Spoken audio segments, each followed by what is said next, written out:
Matt Izzo from Monmouth Civic Chorus. When did your chorus do its first? So I don't have the real answer for that because we've been doing it for a long, long time. Um, I joined about 35 years ago. I first got involved in the long range plan about 20 years ago. So I have been involved in not all of them, but most of them. And for our long range planning, that's a 3 year cycle. So we've been doing them for a long time, and I will say that they have been very, very helpful in establishing and guiding our strategy as we go. Good. So we know that it's more than 20 years ago that Civic Chorus did its first long-range plan. How about Princeton from Musica? That's also a question I can't fully answer. I'm in my 21st season at PPM, but I know for sure there was strategic planning happening before that time. I know that in 2009, which is unbelievably coming up on 20 years ago, we received a grant from, I think, the New Jersey Cultural Trust, and that was the first plan that I was aware of being produced. I wasn't part of that planning process, but in 2019, I became involved in maybe it was 2018, for 2019, I became involved in the planning process for the long range plan. And like Matt, it's, easy to see when you're in the process how the formation of the plan and the unification of vision can help you move forward with purpose. Um, Otherwise, all the to-do lists converge in something that is akin to chaos. And if you have a real direction for each part of your organization, then you're serving yourselves all the Um, better. Right. if I may interject, Arcadian Chorale did its first long range plan because at a certain time it needed to accompany our grant application to the Arts Council. Right. And so when we first started that process, it was something completely new to us. We were a fairly young organization at the time. Um, and so the first throes of it were a little painful because there was a lot to think about. So if you guys could address that and how to just start to organize a plan, Sure. that's something that we really had to struggle with. Happily enough, we kind of figured it out through time, and we have grown to see it as an essential part of the success of the organization. But getting it started perhaps is something that is really a challenge. Question Before, for yeah, I don't know if either since the two of you were not present at the time of the first long range plan for your course, I don't know if you can say how the whole thing got started, but maybe you can talk about the process that has been used when you have been involved. yeah, and I think um, the purpose of a long range plan, whether the trigger is a grant or just organizational awareness, um, long range planning is an important part of any organization. I have been in my career lucky enough to have been involved in strategic planning for my company for many years, and it's really remarkably the same kind of process. It's important as an organization to get back to write down like what are our goals, what's our mission. Um, Usually the mission is a broad statement. The goals are clear, or the value statements. Like a lot of companies write, we're about customer first, or we're about trust, or things like that. It seems high level and fluffy, but you can't write everything. You can't say we're we're doing everything for everyone. So starting off, we found it to be fairly helpful to simply state, like, what do we stand for, right? Um, at Monmouth Civic Chorus, artistic excellence was always important. That was a core value. We stated those core values. Our core value is, as a nonprofit, is not, for example, to maximize incoming revenue, right? Um, and frankly, even companies, hopefully the good ones, their core values aren't just about money. As an arts organization, I think it's helpful to do that. So we identified what those core values were. You should probably have a handful of them. We probably have too many, to be honest, maybe like 10 core values, but that's okay. Nobody's grading us on having maybe a few more than is easy to manage. Just as a general, I'm speaking just from a general perspective of creating a strategic plan. So identifying who you are, what you believe in, seems fairly obvious, but really should be written down. And you'd be surprised at some of the debates that you might have around the edges. So, So starting with those are really important. And by the way, they don't change in the long range plans that I've done. Those things didn't change very much. We there was a time when we really needed to focus on bringing in new, younger members, and that became something that was a goal of ours, but it still fit under our core values. So really, that top-down approach: who are we? What's our mission? What are the things we really believe in? And then I've mentioned goals, that the goals are the things that you work on that fit that mission, and those values. And what we used to do, what we have done, is identify a handful of goals. That you can have 10 things you believe in. You probably shouldn't have 10 goals. You don't have enough people to work on that. Google and Amazon probably don't have 10 goals.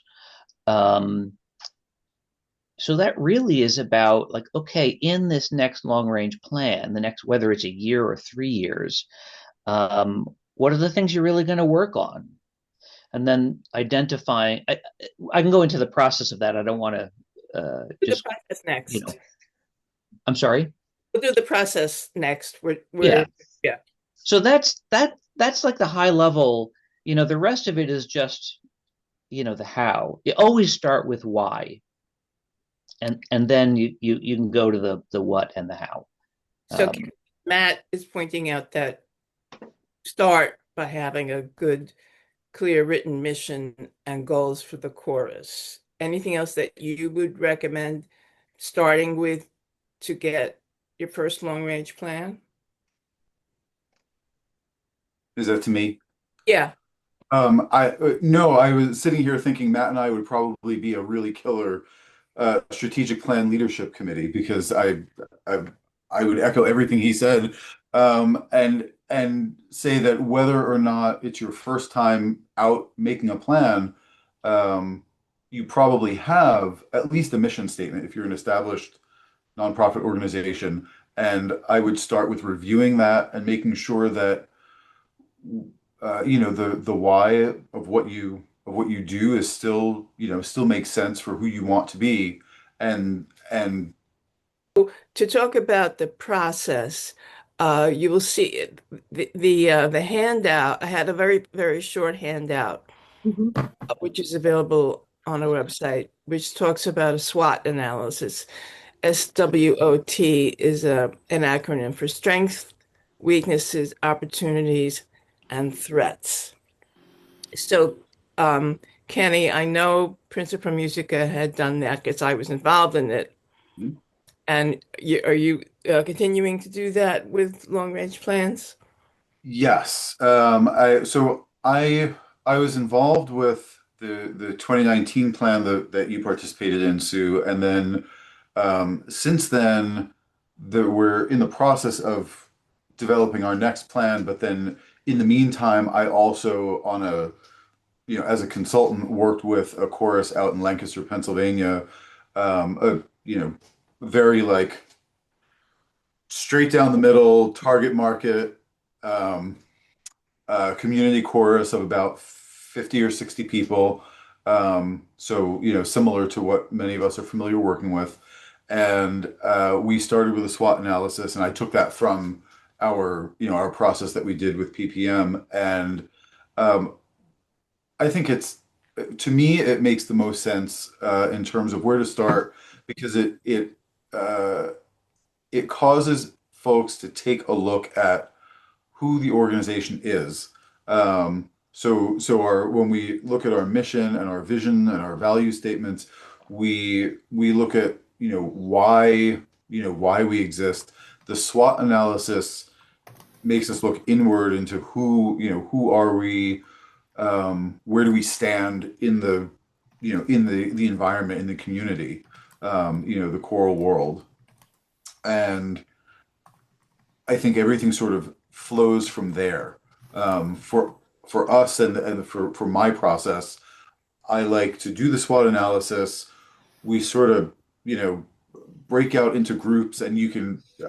This is really getting nitty gritty, but if you have, let's say, I don't know, 15, 20 people in the room, and you can break out into 3 or 4 or 5 groups, and either each group does their own mini SWOT analysis, looking at strengths and weaknesses and opportunities and threats, or you break out into 4 groups and you assign this group does strengths and this group talks about weaknesses, etc.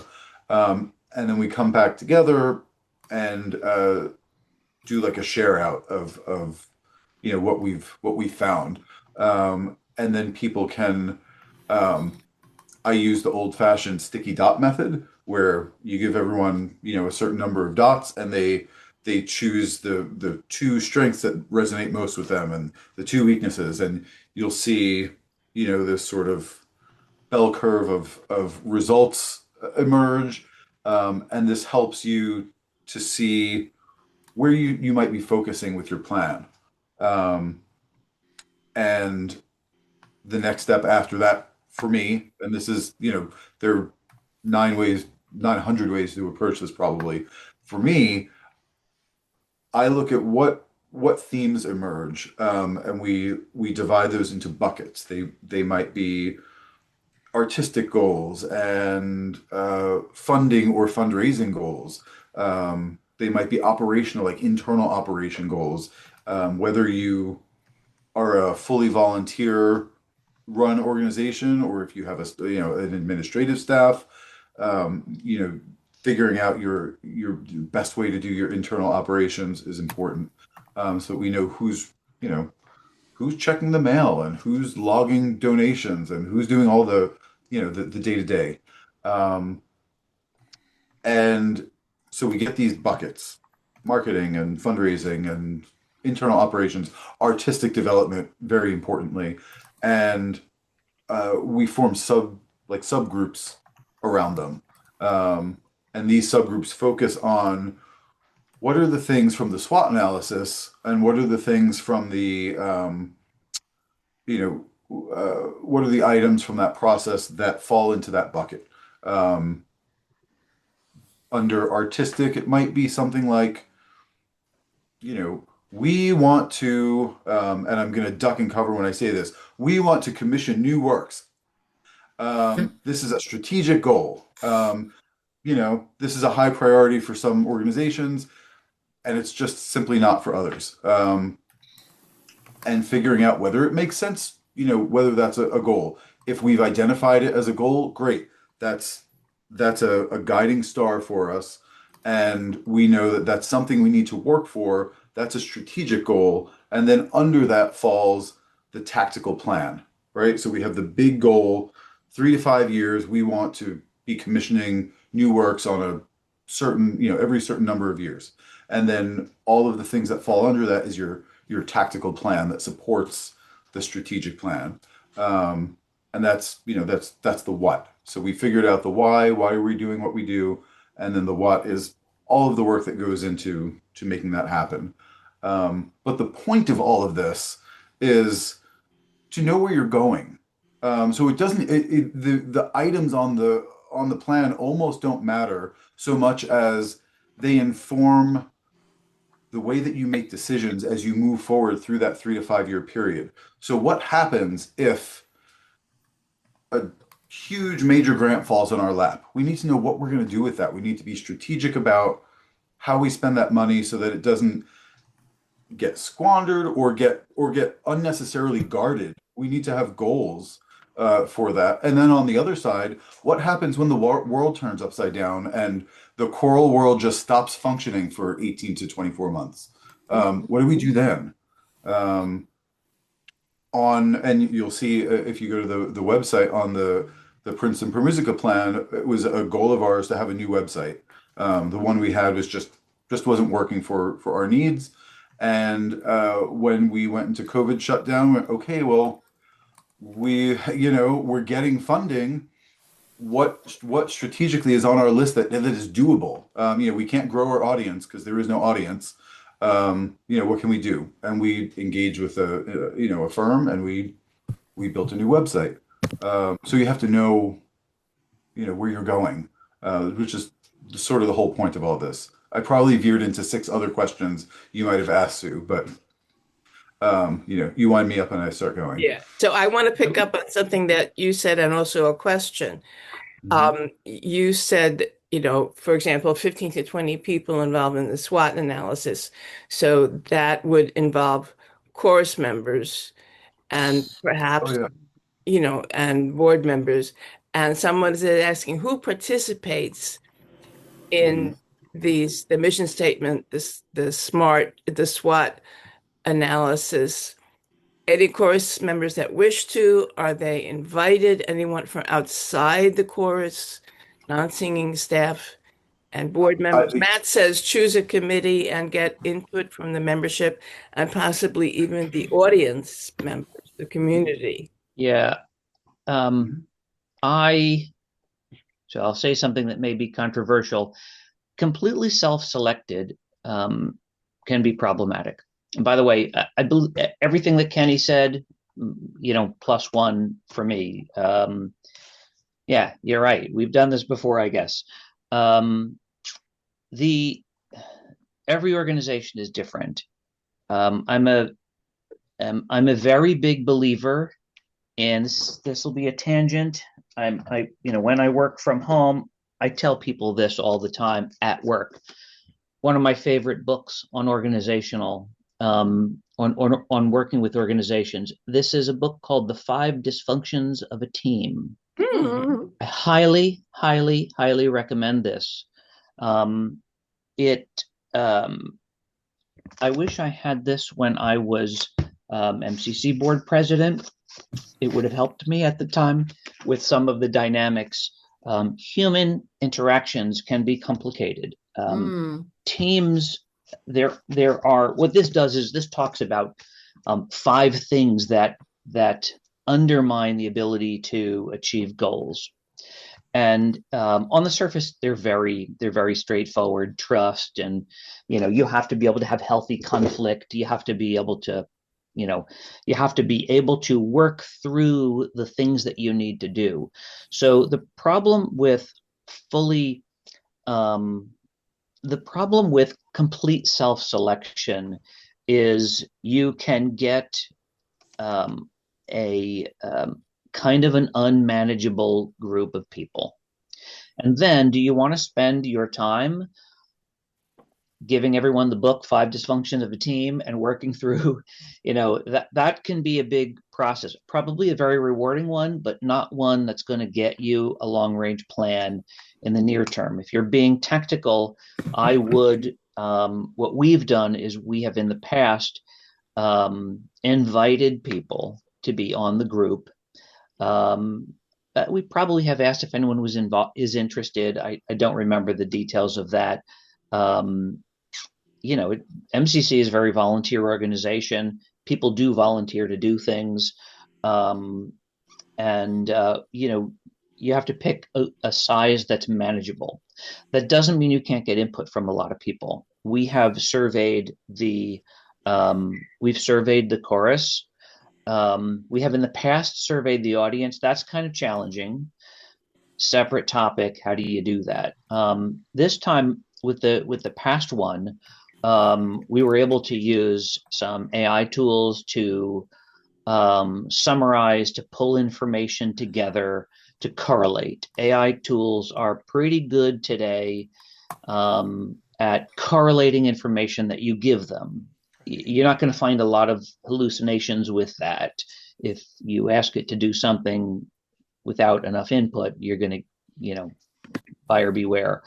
And we use just plain good old fashioned tallying up the numbers and so forth. So we send out a pretty good survey.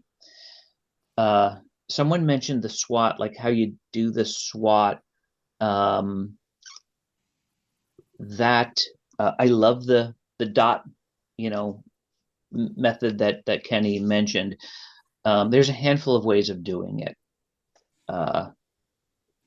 But it is helpful to identify things that are strengths of yours, weaknesses, opportunities, and threats. It's a related activity is to simply, virtual whiteboard all the things that you could do, and then maybe you'll decide these we're not going to do, right?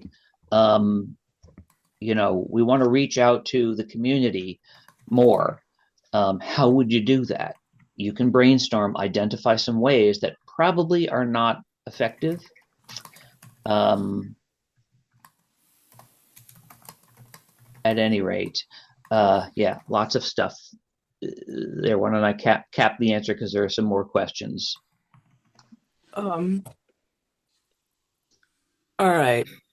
So to clarify, all of these people from members or audience or community are not all the people that will be writing the plan. That's too many. You use the SWOT analysis as a starting point, and then you have a much smaller group working on the plan. And typically those would be board members, not necessarily all board members, and people handpicked from the chorus who, as Matt mentioned, are people you can work with and people who are important in the administration of the chorus, whether they're paid or not.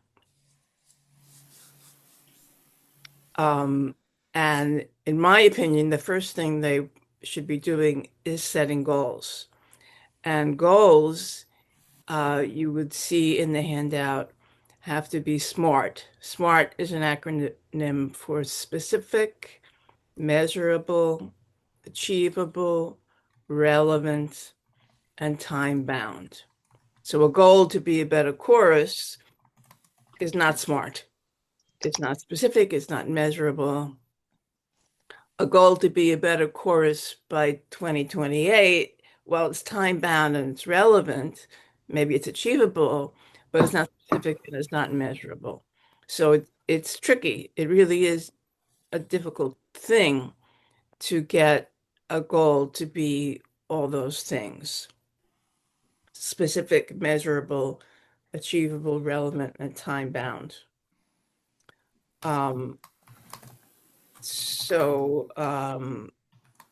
Kenny, how has Princeton Musica approached the goal setting phase?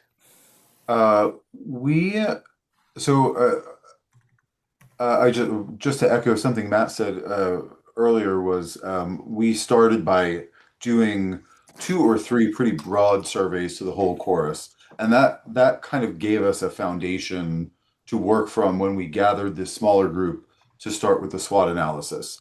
And then once we had that and we had a general sense of where the themes or the buckets of the plan were going to be, I think ours were were marketing and fundraising development and internal operations and artistic development or artistic planning. And we formed smaller subgroups around each of those buckets who then took that information and sewed together a sort of their own report. So they identified the goals within that category, and made suggestions as to personnel requirements and funding requirements. Some things are money heavy. Hire a development professional, expensive. Build a new website, potentially expensive. Um, you know, increase the digital marketing footprint, possibly expensive, but possibly very cheap. So, figuring out what those things might be, and then they would submit them to, we worked at the time with a consultant who was sort of leading the process. When I did this as a consultant, these groups submitted their reports to me, and then I kind of sewed them together into one document, which I then turned back to the board, and they sort of, you know, did their own, discussion over. I tried not to be too involved in that process because I wanted them to feel a real sense of ownership that this was their plan, and they weren't looking to me going, "Well, this is what we think, right?" It wasn't my plan. I was just there to guide. So they took some time to, over the course of I think a couple of board meetings, to look at each category and figure out what felt feasible and what maybe didn't, and add things, take things out, and then they ended up with, what became their plan. Um, and I've talked myself out of remembering what the question was. I'm sorry, Sue. That's all right. You did. The question was how to go about setting goals, and you did answer it. We have an interesting question from Sherwood about a chorus member who thinks they should be involved in the long range planning committee, but they're not because other people do not want them there. How do you tactfully Well, deal with that, Matt? you probably don't start with saying you're not wanted. Yeah, I think we got that point. Yeah, so it's tricky. We're currently looking for a new artistic director, and that process, there were a number of people who we did send out, the board sent out, I'm not currently on the board right now, the board sent out a note or let people know, if you're interested, we'll select a handful of people. And I know, people well who were not chosen on the committee, on the group. And, where one person in particular was a little miffed. Someone else was like, how come I wasn't chosen? I've been in the group for a long time. The answer given, I mean, luckily I didn't have to give the answer, but the answer that was given was we chose, the people who chose, a set of people, a number that was manageable, and a set that represented, we felt, the right mix of people who could help identify the next artistic director. And everybody will have a sense in this. We've narrowed it down to 5 people who are going to come and audition. Same thing applies to a long range plan. You can have people review this. You can have people participate in providing feedback and input. But I think it's fairly straightforward to say, I'm sorry, we picked a set number of people, manageable, with representation, and if it comes down to it and you have to make them feel better by saying it was close, but we also chose the people who put their names in first, or what have you. Volunteer organizations can be difficult, but that's a simple and frank conversation is really Yeah. the best way to do that. Picking up on what you said, I am one of the people in Monmouth Civic Chorus who responded, yes, I would be interested in being on the director search committee. Was not selected for the director search committee. I'm not, upset about it. And the reason given was that they wanted a mix. They wanted to be sure to include recent members. And I've been in the chorus, for 40 years. And that was a very sensible and satisfactory answer. So in the question from Sherwood, this imaginary person wants to be included because they've been there a very long time.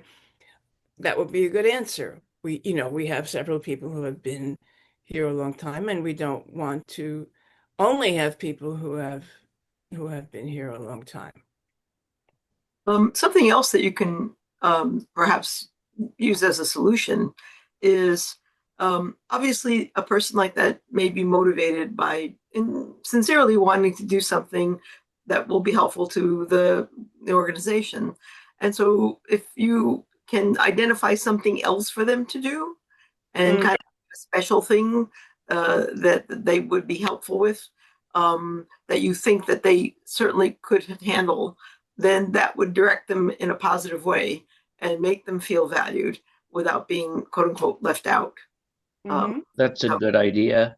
And for example, helping with the member survey, or Kenny mentioned the SWOT analysis, helping collect input or feedback.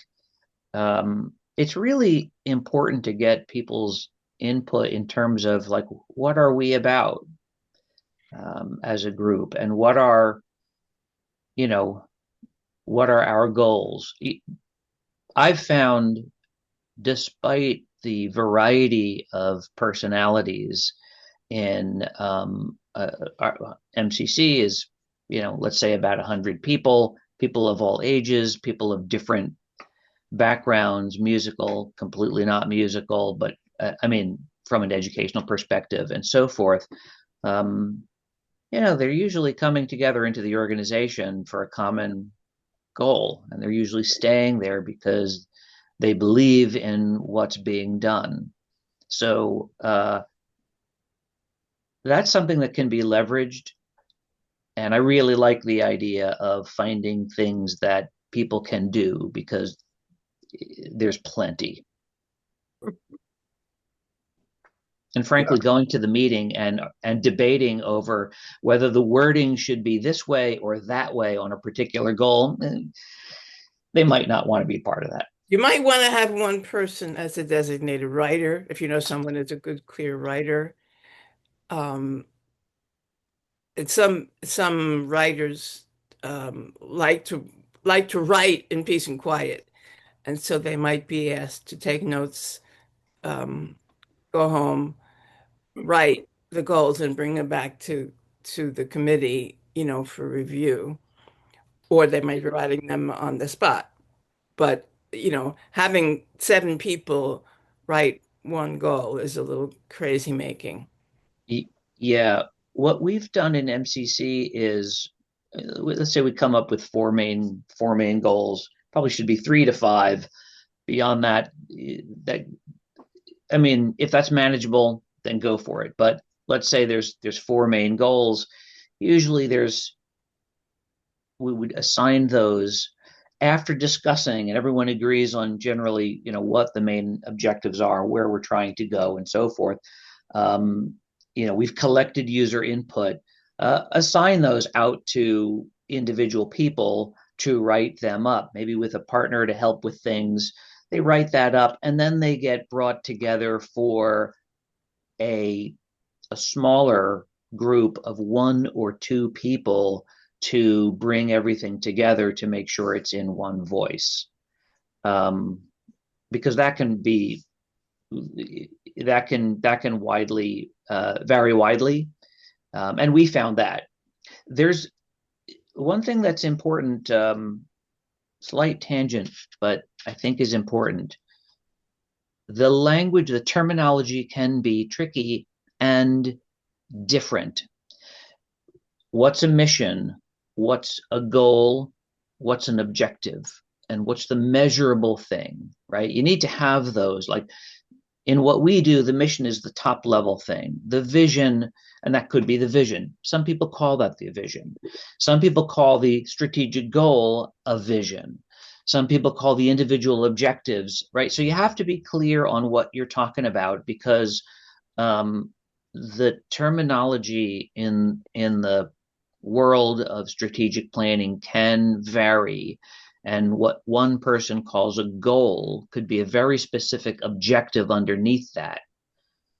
And so as long as these things cascade down, who are you? Where do you want to go? What are the handful of main things you want to do? And then how you get there. I thought Kenny said that quite well. The how. And then those things, ultimately, there's something that's measurable. Just be clear on the language up front, because we've had that where I wrote my section, someone else wrote theirs on the financial goal and so forth. And we realized, we did some, even though we thought we agreed, we used slightly different terminology, and someone needs to pull all that stuff together. Something that I know MCC, Monmouth Civic Chorus, did in its long-range plan was to have goals with objectives. So the goal might be improve the musicianship skills of the members. Now that is not a SMART goal, but the objectives under it are really what would be considered SMART goals. It would be to provide online resources in sight reading, provide exercises for developing rhythmic skills. Those would be the measurable objectives. Exactly.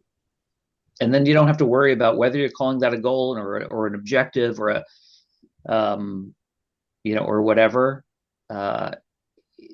Certainly in my career, well, I've been at MCC for over 35 years. I've had a handful of jobs since then. I mean, at the same time, the one thing most common is the chorus. Different organizations use different terminology, even though everyone that I've been in has done strategic planning with a very similar approach, but sometimes very different language.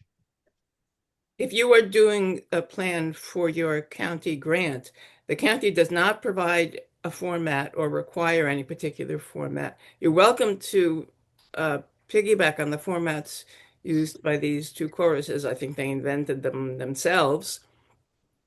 If you find them useful, or you can invent your own format. So, Kenny, how did Princeton Musica come up with its format? We adopted it was kind of a hybrid of the consultant we used was we were very lucky. The husband of a board member who came to us pro bono, so he was happy to provide, and he does corporate strategic planning. And I think that strategic planning in the nonprofit, and specifically the arts nonprofit world, and even more specifically the community choral arts nonprofit world, is just a very different animal. So he had a general framework, and we just sort of, Frankenstein monster the whole thing together in terms of format. But this is all dancing around an idea that's been occurring to me, which is there is no right answer for the format of the plan, like how it looks on on paper on the screen. Ours kind of looks like a spreadsheet, and it's divided into categories. I actually have grown out of really loving that, and Sue, I'm going to email you a link to the strategic plan for Chorus America, because they do a totally different format. It's very narrative. And they have, like Matt was saying, they identify, I think, 3 or 4, they call them strategic objectives. And here's where the idea of terminology varies from organization to organization. They have a strategic objective, and then they have goals underneath each objective. And the objectives are very broad. They don't focus solely on fundraising or programming or internal operations. They're very broadly stated organization-wide goals that take into account many different facets of the business. And I just that resonates with me far better. And if I had seen that format before I started on this whole journey, I might have taken a fully different approach from the start. But I'll send you that link. It's really good to Kenny, look at. can you Yeah. get the actual document from Course America? Because the link, um, you have to have a member login to get the link. Oh, yeah, I can download it and send you the document. That's no Yeah, and problem. then we'll put that on the Yep, website. I don't know how to attach a document to a Zoom. Maybe Eric does. I'll get that document to Eric and we'll figure out something. great. Put it on the website and Um, we'll find some way or other that people on this call can get it. yeah. And the other thing I want to say, similar to how there's no right answer to format and terminology can vary from group to group, I think it's important to remember scale and to remember and scale in terms of how big is the organization, what's the budget, what realistically can be achieved in 3 to 5 years. That's maybe all part of the initial analysis. But it's okay if your plan feels I don't want to say surface level, but it's okay if your goal is not, some $1 million goal. Your goal is relative to the size and organizational maturity of your particular organization. So what is right for your organization won't be right for another, and that's okay, because you are your organization and not another organization. And I think that's for me when I was first approaching this, I thought strategic planning was this big, hairy, audacious monster. And it's really just, a roadmap for your specific organization. So if we're looking at plans that feel, you know, bigger than what we're ready for, that's something not to be worried about because you can make a plan that's the right size for your goals. Having worked on the county grant for Monmouth Civic Chorus, I can tell you that the county will call you on your goals. They read Mm, them. And if you say, you will achieve a goal by the end of mm, 2026 and you don't, mm, they will call you on it. And you don't get a chance to answer why. So mm, if you have not achieved a goal, which is, a perfectly normal mm. thing, you should Yep. explain in your grant application why. Maybe you changed your mind. Maybe you didn't have enough money. Maybe you didn't have people to do it. That's fine, as long as you explain it. So don't pick a goal that you cannot achieve in the time that you said you would. You mean on a re-grant application? A re-grant or a new grant, either one. No, well, you state what you want, what you think you might achieve in the grant. You state, but then when you do your end of year report, Oh, end of year report. I understand. yeah, I should have been more specific. If the, review your goals, and if there are any goals that you failed to achieve, um, state why.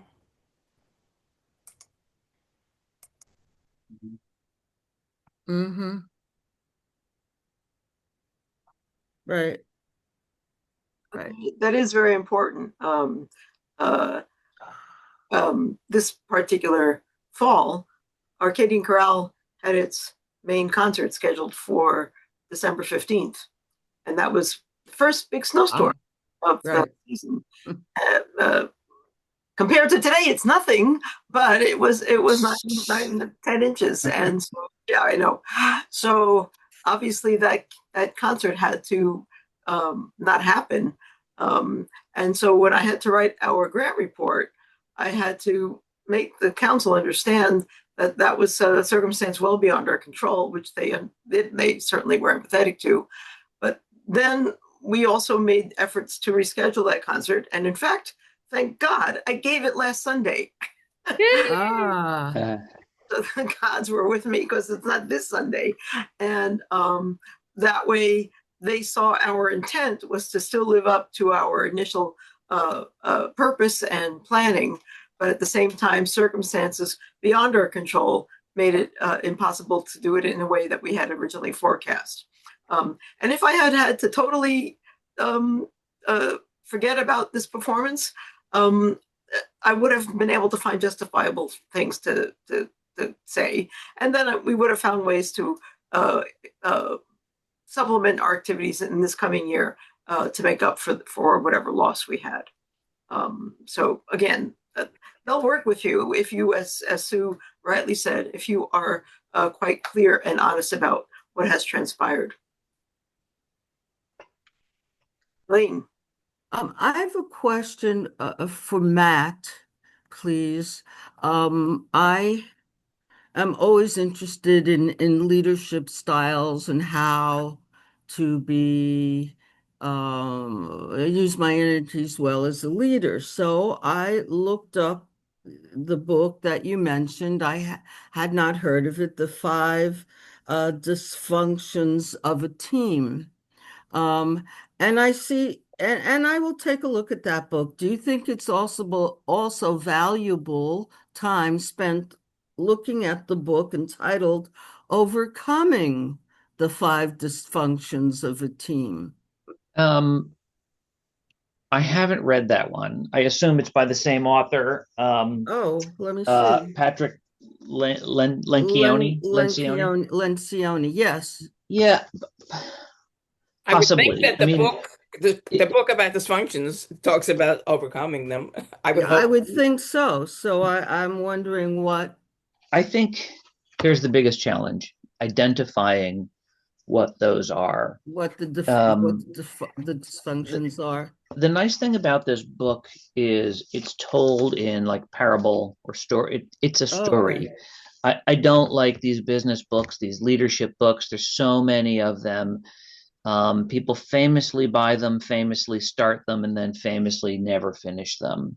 Sure. Um, my company, my CEO knew this guy, and he came and he did some sessions for us. But really, being able to identify some of these basic things, how do you get people from why is it?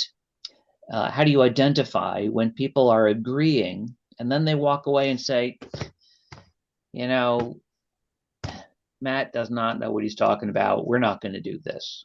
Mm-hmm. I see Mm-hmm. this I see this in daily work. I'm in Real life. a larger company now, and I literally see like these people say, you know what? I know that's our main company goal. In fact, we just finished our strategic planning, different names and terminology. Someone was like, well, we let the marketing people and the high level people have their spreadsheets, but here's what we're really doing. No, that is not the way it works, and I'm not doing that. So I think overcoming them may depend on the type of industry or business or organization. Nonprofit arts organizations with volunteers don't work the same way as as Business. companies do. Because you can Agreed. much more easily say, look, this is the way we're doing it. I respect that you don't want to do it this way, but you need to decide. You need to decide, and maybe this isn't the right place for you. It's kind of hard to do that. I mean, Sue and I have had experience at the board level at MCC. If someone is really not participating in the way, but they're not going to be kicked out of the chorus for that. It might be, lovely person, wonderful voice, and all of that. But that's so the overcoming. I'm not sure. The five dysfunctions, very helpful in just identifying Sure. behavior patterns that are not helpful. Thank you. You're welcome. I tell people about this book all the time. My colleagues are probably annoyed by it, but half of them have the book as well. So All right, another question I think people want to know, especially if they're doing their first long range plan, is how long does it take from start to finish to develop your long range plan? The county, if you're submitting this with your county grant application, which is due in June, it is not too soon to start. Can either of you gentlemen give us an idea? I think because you're dealing with the availability mostly of volunteers, that the more time you can give yourself, the more runway, the better. I don't think I've ever participated in a process that took less than 6 months, but it can. Um, if you really have a consolidated, dedicated, motivated group that just wants to go and do it, I don't see why it couldn't happen in a month. But the last time I led the process, we started in January of 2024, and that board adopted the plan in October of 2024. So it was Yikes. fully 9 months. Now there was a summer in there where everyone sort of scattered to, the four corners, and they came back in September and went, "Oh yeah, we've got to finish this," and then, wrapped up pretty quickly. But we had several working sessions. We had a full day, well, not a full day, but we had like a half day of mission, vision, values assessment, and we had a day about 6 weeks later of a SWOT analysis and going through all that, and then another working session where we took what was in the SWOT analysis and divided it up, and then divided the group up, and they had discussions about their individual categories. And so those were spread out over the course of several months. And then, these subcommittees, in the way that we did it, had a deadline, by X date, have a report to me. Most of them were compliant, which is great. And then, I tied everything together, handed it back to the board, and then that was right around when summer started. Yeah, I mean, I think it depends on how many people, I feel like every person you add beyond five adds like a 6 week consideration for getting the matrix of available dates together to work. Um, Kenny, it seems like all of these sessions you mentioned were in person. Was that just because of the available technology, or do you think that they need to be in person? um, the the well, the PPM process was pre-pandemic, so everything was in person because, of course, it was. Um, and in this brave new world, really just down to the what the organization prefers.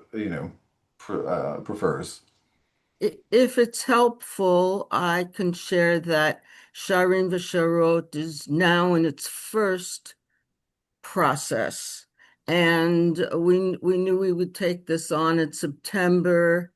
Um, a, a, a uh, uh, the president and I found a person who is excellent at organizing and reminding people in a gentle way about things. We are now split into committees, and um, the committee that I work with is the artistic goals and so forth. I selected those committee members, but other committees, other people self-selected on them. Um, and we meet for 45 minutes every Sunday night, and we keep to that. A state worker keeps us on that 45-minute. And that's what he used to do in his departments. And son of a gun, he is really great at that.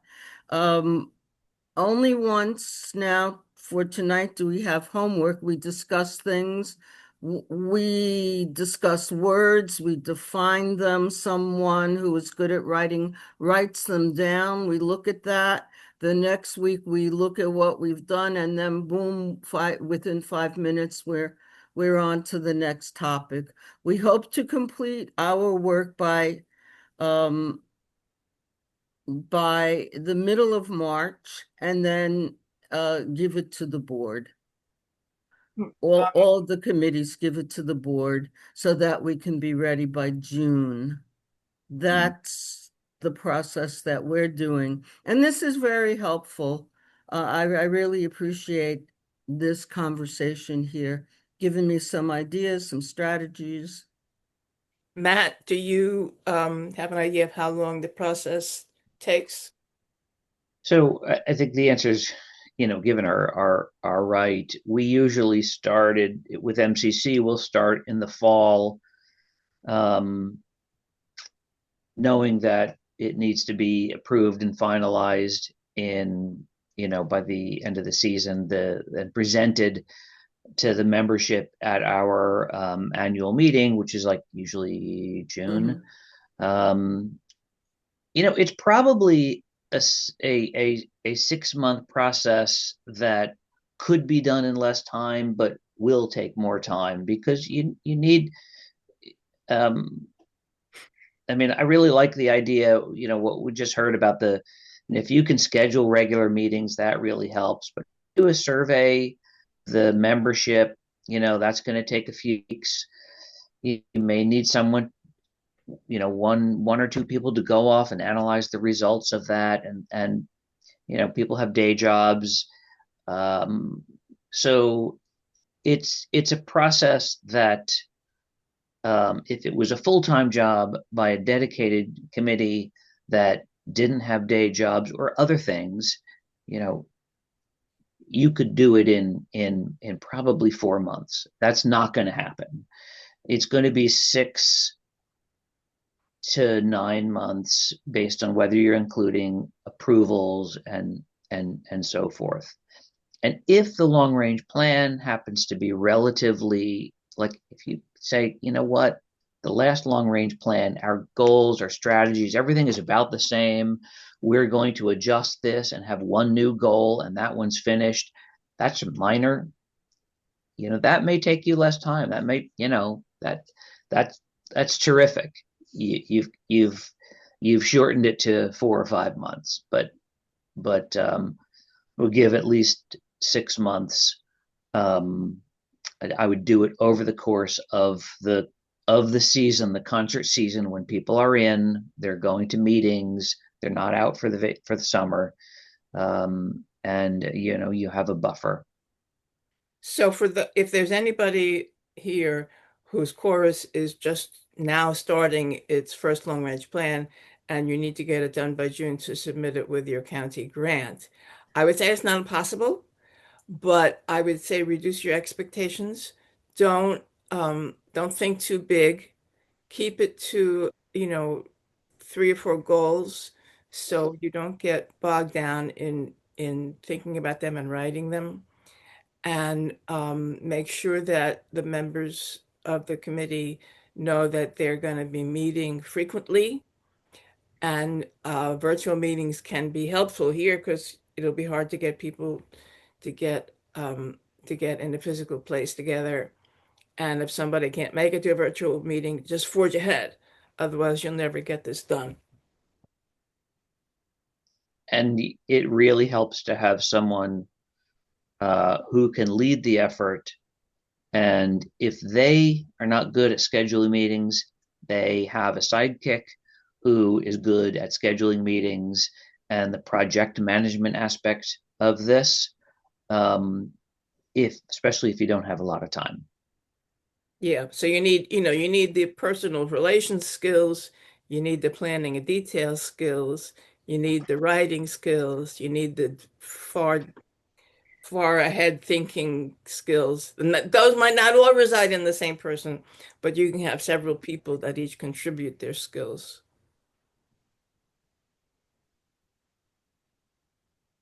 Fiona, you had posted something that I don't quite understand. Thoughts on using these strategies on a smaller scale, group of about 50 people? Well, I was reading all the information that both Matt and Kenny provided, and the main theme that I kept seeing that problematic for at least one of my organizations is this one. You'll need 10 people. You'll need another 10 people here. You'll need 20 people here, and then it's taking it all down with a smaller organization, and that's the challenge. I'm certainly going to spend some time really going through the weeds of what you both provided, but and see how that can be relevant. But one of the organizations that I lead, that's how can I put it? I love them all. One of you is here who sings there. But the problematic part is I think the board had been stagnant for a long time, and then it nearly died during COVID. And after COVID, I was hired, and I was very happy to bring it, from 6 people to 50, which is lovely, but still that does not do the job when you've got to do something like this. I mean, we go through the grant applications. We have a certain level of, I wouldn't even call it strategic planning, but planning that we submit along with trying to, get our grant money, but they desperately need to figure out who they are. And that, I don't like that it's my job. I'm a musician. I don't want to be in charge of that, even though, Matt, I did just order that book because I can't wait to read it. Very seriously. So I don't know whether there are any easy answers. I retyped my question a couple of times saying, I bet you can't answer this. I bet you can't answer this. But with a small group of people where right now I'm just trying to get them to really be committed with each other, but I need them to volunteer. The volunteering, I'm having such a hard time with me trying to get the board members to get them to volunteer. I almost feel like I could do it myself, but I shouldn't, because maybe I'm not going to be there next year. It's not about the director. It's about the organization. So anything you guys can speak to on that? Well, the very first strategic plan that Monmouth Civic Chorus did was about probably 30 years ago, and I was involved, and it was just a half a dozen people. Okay. So that would work, It's good to know. Yeah. Yeah, you don't absolutely need 10. 20 to me sounds problematic unless that includes people who are providing broad input and helping with some of the logistical things. Again, I like that example of the SWOT analysis and having a variety of people identify this is what works. That technique is used elsewhere in outside of this area, and I've seen that work well. But really, in so many organizations, large groups of people, it still ends up being somewhere between like this magic number of 4 to 7 people who do everything. You could do it with 3 to 4 people, just that you're going to make a number of decisions without the kind of input or process, and that will speed things up. But of course, you won't have the kind of input that ideally you want from a representative sample of people, because that's really what you need. If everyone is exactly the same, then you need someone to kind of lead the effort and pull things together, someone to manage the project management kind of thing, and a couple of people to write up different stuff so they can do things in parallel and put it together. If you have a very diverse organization, you want a representative sample. The larger the organization, the larger the odds are you have a broader set of people that might not be the same. If you're in a very homogeneous area, singing very homogeneous music, etc., you might have a pretty narrow slice. But that's why larger organizations tend to have more people involved, as long as unless they get to a point where it's just a kind of unhealthy, at least in my point of view. Thank you.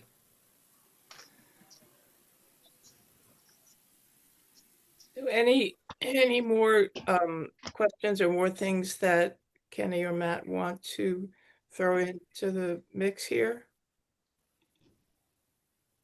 I I would say my final thought is that your goal is to create a document that isn't going to immediately be placed on a shelf, to be pulled off in a panic when your final report to the county or the state is due, but rather to enter the process with the understanding that what you're doing is creating a roadmap for yourselves. And if it is also useful as an attachment to a grant proposal, great.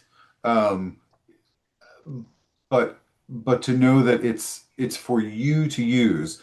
And I would encourage your boards, and I imagine most of you are or have been on your boards, to review that plan quarterly at least, to keep an eye on, where are we? This is part of the measure part of SMART goals, and the time-bound part of SMART goals is making sure that you're making progress, however incremental, toward the goals that you stated, rather than taking a moment to make some grand statement about your intentions and then relegating it to the dustbin for, in favor of the tactical day-to-day stuff, which is also important, but it's both.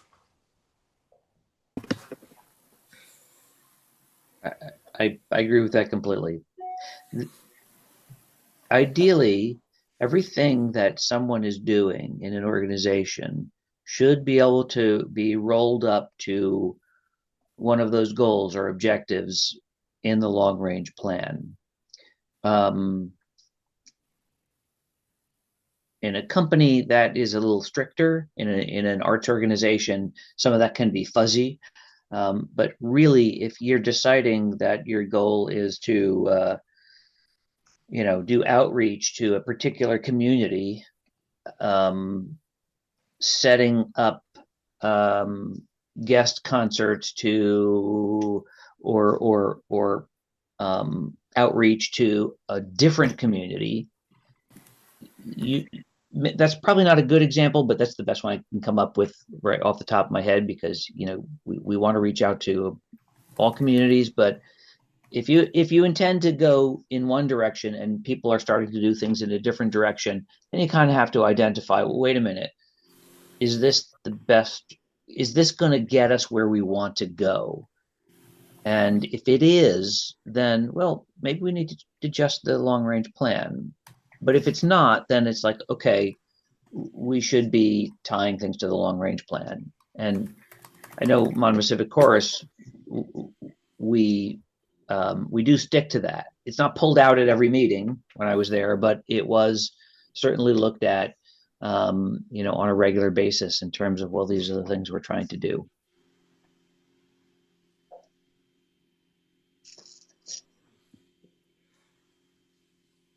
Anything else that anybody wants to bring up?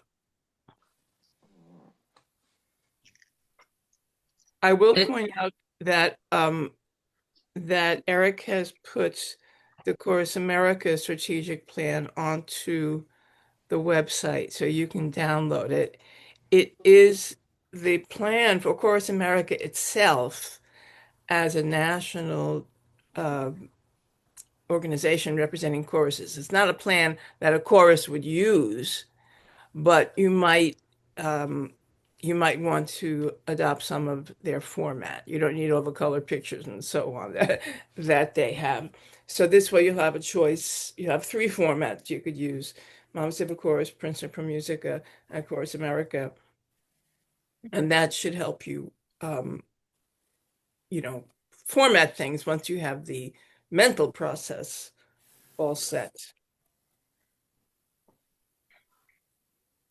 So I hope everyone found this helpful, and I'm sure that Kenny and Matt will be happy to answer questions that come up during your strategic planning process. Thank you both. Absolutely. Thank you so Thank much. you. Thank you. Good discussion. Thank you. And well, we're on line with everyone. I just would like to remind you that we have a next live event coming up, which we're very excited about on March 21st. Bill Bauer, who is probably one of the leading practitioners of Dalcroze eurythmics in this country, and awarded international diplomas, a previous president of the Dalcroze Society here in the United States. He will be giving an all-day workshop, Move to the Music. And it should be a lot of fun, and it should be really, really helpful. It's a way to connect through your music making through overt connection to rhythm. When I first encountered eurythmics, I was a sophomore in college, and it absolutely changed my life. So I very much hope that as many folks as possible make the day to come down. It is really inexpensive for a total day. It's $20 only for members. That's unheard of. It's incredible. And Bill is funny and crazy and motivating. And I think you will find that the day will be tremendously fun and beneficial. It is a brown bag lunch, so make sure you bring your food. And we'll look forward, hopefully, to seeing a whole bunch of folks for a wonderful day. The registration form for that is available on our website, on the NJCC events page. And in case you're not familiar with Eurythmics, this is not a rock group. That's This the is first thing that comes up. a very effective and enjoyable way of improving a singer's rhythm, Yeah, by moving the body. exactly. So again, please encourage your choruses. Make sure they're informed. We have the flyer online here. It's downloadable. Please send it out. And again, I can't begin to tell you how beneficial I think this is. And the space at the Highland Park Reformed Church is a lovely high ceilinged room, lots of windows. It's a great place for workshops just like this.